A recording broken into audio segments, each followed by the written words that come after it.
more than most of us. And so my thought was, okay, that's the age group that that's kind of our weaknesses as far as the Yang Gang is, as far as I see it. To give you a little background on myself, I was campaign captain with Obama in '08, shadow field director for Bernie, uh, field director for Jill Stein. So I just kind of wake up and put this hat on a field director every 4 years. But so I started looking at the social media and how much Facebook had changed in the last 3 years. And there has been some changes. It's become a little bit more conservative on postings and on some aspects of a public page. But and so just to give you an idea of where this comes from, when we had Bernie pages in Texas, we had 5 pages of over 50,000 people. And 2 of those pages were over 100,000 people. If you go on Facebook right now and you look at the people for Bernie Sanders, if you visit that page, it's got 1.4 million people. And so that Bernie's campaign was kind of a half incomplete campaign. It rose up and it would have continued on and probably won the election, but it rose up just enough. And about 80% of the activity that we were doing was run through Facebook. So events on Facebook, postings on Facebook. Most people, like myself or other people, would not visit the Bernie Sanders page, put in our zip code, and look for events locally. We might do that once in a while, but what we would and what we would do is we would extract that and put it inside an event page in our Facebook page. And so we would have Texas for Bernie Sanders, Tejanos for Bernie Sanders, Latinos for Bernie Sanders. And so the reason for this particular strategy is that most people don't have the time to actually go into these websites or go outside of Facebook. For instance, in the case of my sister, or to say my mother, she would just like the page. She's not going to join a Yang Gang, a closed group, but she'll like a page, a public page. So we have San Antonio for Andrew Yang, Houston for Andrew Yang, Texans for Andrew Yang. And just by liking the page, she can see events coming up in her neighborhood and just share stuff. So from that's we're trying to recreate. Not that much has changed in 3 years since Bernie Sanders had that, but 80% of our activity, volunteer activities, getting people, converting those people into canvassing, phone banking, making T-shirts, making buttons. We did everything from comedy shows, car washes, rallies. I mean, we did it just exploded. And so my thought is to recreate some of that. And the idea of doing that, I think there's a couple of things that I just want to, if you do already have a page for your city, it's a public page. The one thing that does get pages unpublished, and we've had one unpublished already, is not posting original material. So you actually have to do the work of actually taking a funny meme or an article from USA Today, for instance, and now uploading it into the Facebook page. If you share from another page, for instance, into your page, you have to be the admin for both pages for it not to bring up the algorithm. And so basically, I drew up some of these this PowerPoint, and I thought I'd share what we're trying to do. I think if we predict it Alex, as it was before, yeah. Hey, sorry. I gave you control over the screen, so you can actually cycle through these if you want to. Okay. I think if we go to this is a good page, but we predict for this page for Texans for Yang, we would predict by late spring, 100,000 plus people. For Dallas for Yang, Houston for Yang, Austin for Yang, SA for Yang, those are going to go up to about 5,000 people, between 1 and 5,000 people. But that's enough to get a lot of people to come to your events. So, I mean, this strategy should bring in threefold people showing up to your events, whether it's canvassing, phone banking, or just getting together. And then we have a couple theme pages, Latinos for Yang, the people for Andrew Yang. And those are some of the secondary pages that we have. Latinos for Yang could grow, like it grew up to 500,000, I think, with Bernie at some point. And as I said before, the people for Andrew, at least the people for Bernie Sanders right now is 1.4 million people following that page. You can just post just about anything there, and it'll get attention. Anyway, that's pretty much it. If you want to go to the last page, I think. Let me see if it's. I'm sorry, Ken. This public structure, there's just one little concern about this. A lot of people try to impose a control um, function or hierarchies that are very strict, a little bit too vertical. And what you want to do is spread out the responsibilities as much as possible because a lot of us have jobs, we're doing PhDs or doing whatever we're doing. So you spread it out and you spread out the editors as much, put in 30 people for your city if you can. Those people will suddenly wake up one day, or others will just regularly come in. But you want to keep it up to like 2 postings a day if you can. Um, and I think that's the most important thing is to trust people that you've hardly met or that you've gotten to know. But if you see people posting in your Yang Gangs, posting pages, posting links, ask them to join as editors or admins, and you'll see people take off. At first, they're a bit rusty when they post stuff, but then you got to keep telling them post original stuff so we don't get the algorithm. And then I guess if we can go to the last page. Uh, sorry. Okay. So this is just an idea of some of the posts that we do. And the great thing is that we have loads of great content. We have funny memes. We have all sorts of just so many talented creative people. And so it's just uploading that stuff originally into that page.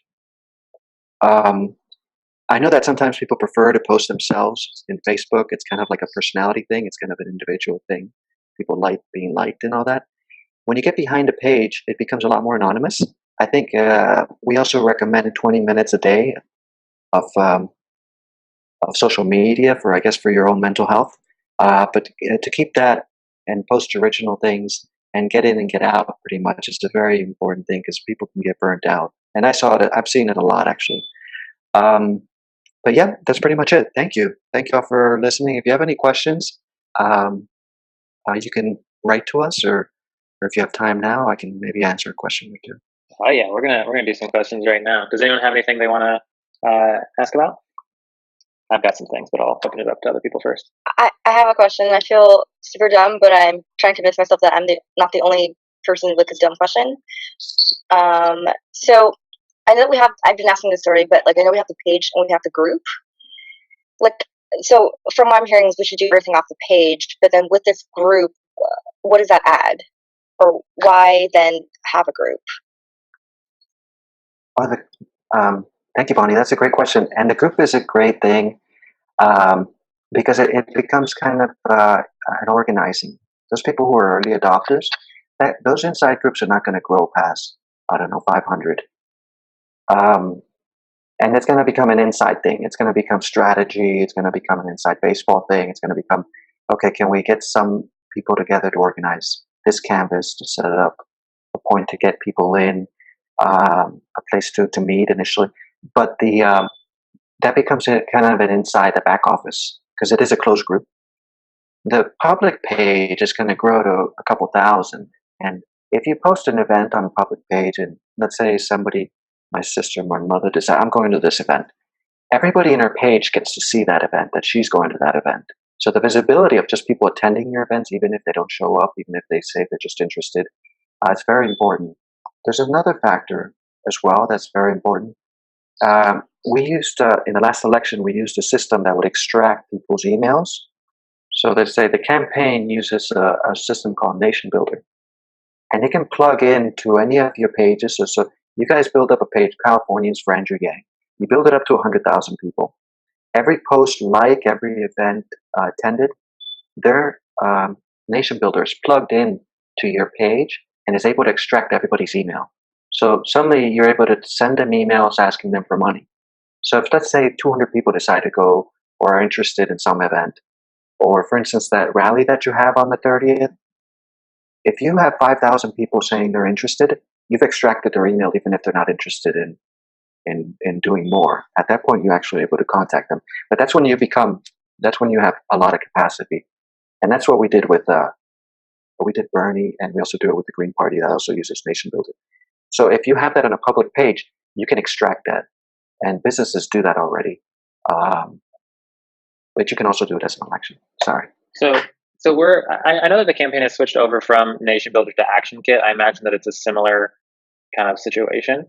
But that would require, I mean, excuse me, is that the type of thing that can be done without without them doing it, or is it the type of thing where it's whoever the page admins are can be the ones who are getting that information? Oh, and like for instance, we did it for an event 2 months ago.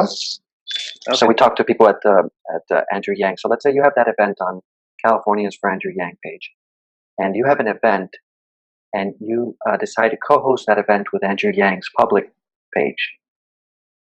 As long as they accept the public page as you co-hosting that, they're already extracting everybody's emails. It's almost like a 2-point. It should be just a very smooth, clean middle process where they're just like, let's co-host with these people. LA for Andrew Yang's got that co-hosting with California for Andrew Yang co-hosting, and then Andrew Yang 2020 co-hosting. He's already extracting everybody's email. He should be pulling everybody's email. But besides that, just to go back, what we learned in the last election and moving from Obama, where you always had a staffer around, you had a lot of staffers, a lot of volunteers. We moved to Bernie Sanders, where you had just one field director in the city that would approve like the events and would sign up people. And so elections are becoming a lot less about heavy control structures with a lot of staff presence, and to becoming just a more like a popular uprising. And so, as you can run from here until next year without ever talking to anybody in the campaign. If you build up that page, if you put events that are fun, car wash, if you put events for, cleaning up the beach one day for things like that, you get all these people and they build up. So it just becomes very easy for people to just click like your page, California for Andrew Yang, and then like your post, and that's already a winner. That person's already in there. That's as good as it gets, I think. If you can get them to donate some money, that's something else. But that's 80% of the activity through Bernie Sanders was millions of people inside of Facebook pages of Bernie Sanders. And we didn't actually, I was at the office with the field director next to her the whole time. And we were doing, as a shadow field director, we can do a lot more stuff because we're not regulated by the FEC. And so you can just have a blast. And there's a lot of things that, you have to kind of pick out what's a good event and what's a bad event. Like somebody says, having an event at a strip club, don't do that, obviously. Have an event like cleaning a beach, you do that.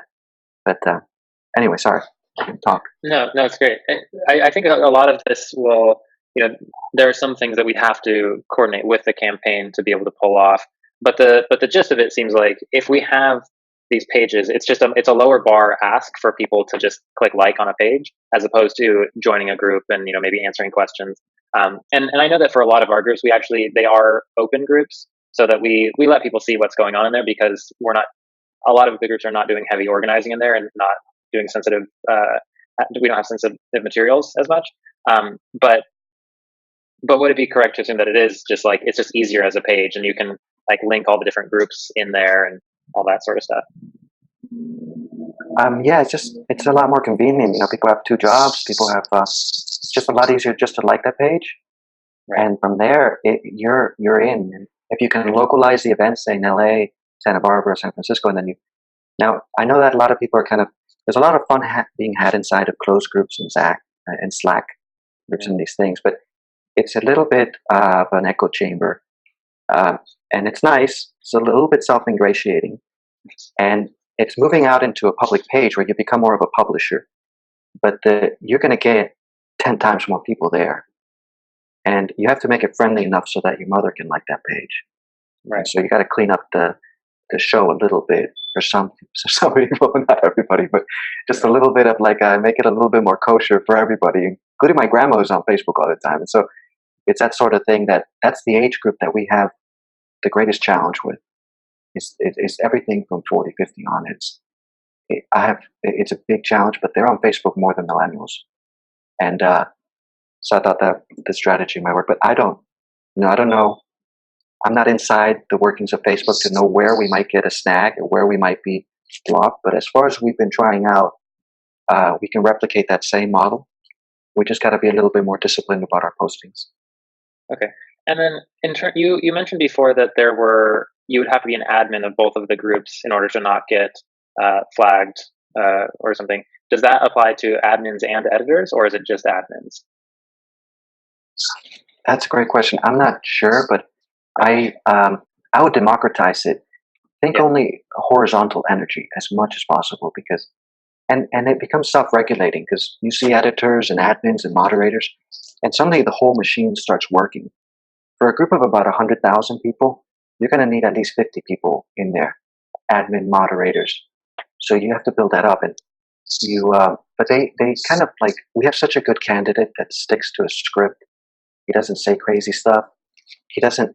It, you, Obama was a field organizer as his beginnings in politics, so he wanted to take the citizen and make him into a better citizen through his process, which took a lot of nurturing. Now we don't have to do any of that. We're not going to do any of that structure, old-fashioned social activist structure. We have a candidate that everybody can read in the first 30 seconds and be like, this guy's so reasonable. I go to any of his policies. I know exactly that this is a reasonable policy. So we don't have to sell them. We don't have to make them into technically, anything. It's a really beautiful candidate. It's the easiest candidate anybody's ever seen. It's really beautiful. It's beautiful. so we should, cut through all the nurturing of people and go right into, we have good humor. We had really positive policies and that sort of thing. We can put that out there more. People share it. If I share something, 100 people in my Facebook see it. That's a lot better than if I share something in a closed group. I can see how many people might see it or not, but that's the idea. And we have a wealth of resources as well. Just like there's all the social media, like Shane Thrapp's folder. We have it in our regional Slack in the resources folder. It's like all like print and social media stuff. Like there's content for like we were watching it, like so much supporter content that we could be posting unique things. So Dwayne has a question. He's asking, and I think maybe this is meant to be about our local stuff, but you're saying, you're still pretty new, haven't had a chance to review everything, but do we have documentation of our social pages structure, Facebook public pages, and Facebook closed groups? Not yet. We're working on it, and this little presentation was part of trying to figure out kind of how we want to move forward with this.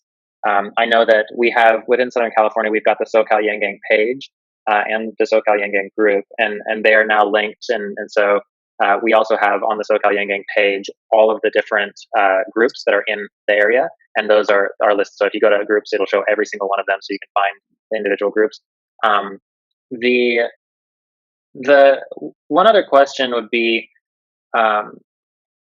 is there a way to like figure out like if people are posting stuff too much, or if there's repeated content being posted? Because if we're democratizing this in a way and a bunch of people have access and they just all want to be posting stuff, is that more just like something that we have to self-regulate and figure out what are the rules, and like just check to see what's been posted first for the day, or how would you handle that? That's a great question, but I would just let people come in. They post an article, a meme, policy, and just it's going to be hard to control. When you have 100,000 people in a page like that is following that, so people just start sharing it. Even if you posted it twice, somebody posted it in the morning and somebody posted it, they share it. It'll be shared 3,000 times. If you share something, Right. and to look at just to get an idea, like we have Latinos for Yang. We just started that. It's like 200-300 people. But somebody shared a post. It got shared 60 times, and it's only a group of 200 people, but it reached 8,000 people. That's amazing. So if it goes from one to the other, and 8,000 people, we don't have any event that we've done that has reached that many people. And so, and when they share it, other people share it. So it's just kind of like it's like a little virus in a way. It's called I think the French philosopher calls it a rhizome, the leucine guattari.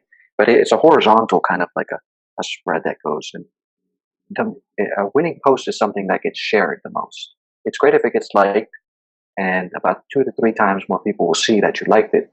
But if you share it, if it gets shared, it gets exponentially bigger, and it just goes viral. It just continues. People should be sharing that for like a month later. They'll show up and keep sharing the same post. So you just kind of have to moderate there. But we become a little bit more publishers. I think it's a lot healthier in the mental health sense, the way Facebook is, and it's less personalized. And that can be more delicate for some people. And so, but just sharing something from someone else, like Latinos for Yang, Texans for Yang, it gives you a little, it's a little credential when you share that on your own Facebook. It's like, oh, okay, so there's these people, they're here, and other people like them. And it's this horizontal thing where people just seem to catch on to that. But yeah, and I this think is that. not. Yes. Oh, go ahead. Oh, can I I was just just gonna. ask a question? Yes. Yeah. Go ahead, Justin. Thanks. And I'm sorry if you answered this. I've kind of been working in the background, but Sure. the page that my Yang Gang, the SF Yang Gang has, was not doing too well, wasn't getting too much engagement. So a lot more people were actually just joining our group, which we then made public. And because it's a public group, people can share things and it's, visible and stuff like that. Would that, I mean, are there still a lot more advantages of having a page rather than just a public group, or do you think a public group is?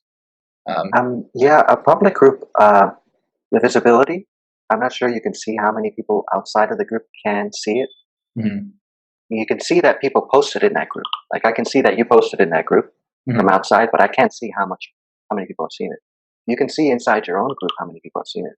Right. But with There's analytics in pages that are really useful.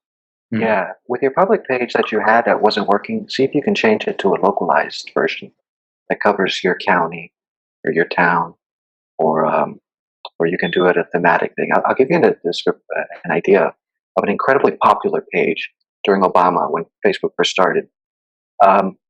We had Romney had taken his dog on a summer vacation, and he put the dog on top of his car, and he drove him across a highway. And everybody thought that's like animal cruelty. Who would put their dog up on the roof of your car and drive up? So there was a Facebook page. It was over 50,000 people, and it was called Dogs Against Romney, and it was a Facebook page. And that page was hilarious because it was like the first memes on Facebook, right? It was like they would show this dog like flying off and holding onto the car. It was the most hilarious thing anybody had seen. It was like the first memes because memes had not come out yet, and that's when you had cartoons of dogs and the poor dogs, and everybody started posting their pictures of their dog and how could Romney do this, and it was incredibly successful. For 50,000 followers, every shared of those funny ones would get 100,000, 120, and it was incredibly successful. Now we still have that. We still have that capacity, and we have a great amount of material. We just have to kind of use it, localize it, and localizing will help when it comes if you decide to boost something. We throw in $20 here and there sometimes, but if you want to go with a theme, you can have a lot of fun with that too. I'm just going to read some of the things that Jen is posting, or Jen, if you want to chime in and talk about some of these things. We don't need to dominate this conversation. Yeah. Well, I just wanted to say it's taken me a little bit to figure out the pages that Alan had introduced to us as well in Houston, because I'm a moderator of probably about 20 Facebook groups right now, closed and public groups, as well as 7 public pages. So doing the page work has taken me a little bit of time to get used to the controls for it because it is set up very differently. There's opportunities to boost your posts as well on the public pages, and I'm still getting the hang of those. But I'm getting what Alan's saying, that the reason that it's better than a closed group is that when you post something on your page and it goes out and someone likes your page, it's now showing up on their feed pretty regularly. So if you say post 2-3 things per day, those things are appearing on their page, on their feed. Now they've liked your post. Now their friends list are seeing your post, and it's spreading to their friends. If they agree to go to your event, even if they don't show up, they just say they're interested in your event, it's now going out to their friends. So-and-so is interested in this event. So now they have an opportunity to see that event. They might want to go to the event. Then their friends list will get to see that event. And it's kind of this chain reaction that you don't get in a closed group, and definitely not a public group, that it just gets more exposure. So I totally get what he's saying. It does go viral because you have the opportunity to hit their friends list, and it just keeps going on depending on how many people get to see this post. So that's why, and plus it's in their face every day. Every time they like something, it shows up in their feed. So that's why. Okay, that's it. Any questions for me? Yeah. Thanks, Jen. So I have one last question, and then I think we can move on to the next thing unless other people have questions. But is there a point at which the group is too small to warrant having a page?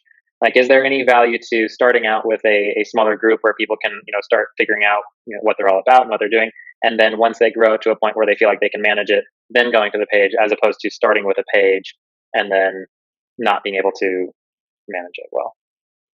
I Um, think if they've got it personally, that as long as they can handle the public page, I think it took us maybe 100 members in. We were pretty much getting our local closed group okay, had it under control with the people. The main thing, like Alan said, just building up enough admins and moderators and having enough people to manage the public pages. So you want to get as many people involved. So once your group grows the capacity, you have that many people that you trust that can run it, because you want different people to take over and add content. So that's the main reason for that. And Alan, if you want to kick in on this, so chime in.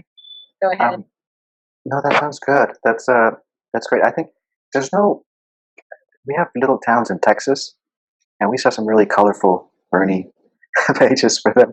And so I can't say that your small town should not have a public page and have some fun with it.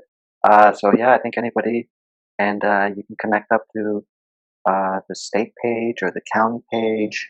Texas is real spread out, so but yeah, any you also should just actually just let people do it, because we've had some people do public pages and they look very corporate brandy, and they don't have that kind of like authentic rusticness of like a Yang Gang. And our page for San Antonio Yang Gang, we just let them loose. I put a bunch of people in there and said, and they started posting all sorts of silly. And before you know it, if you have enough people, they just start getting really colorful and kind of colloquial. But I thought it was very. I'm okay with just.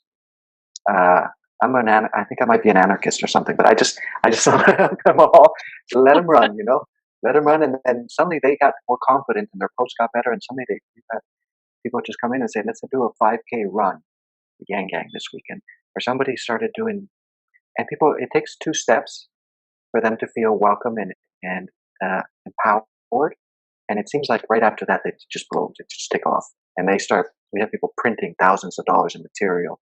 We have people doing strange, doing potlucks. We're going to do potlucks.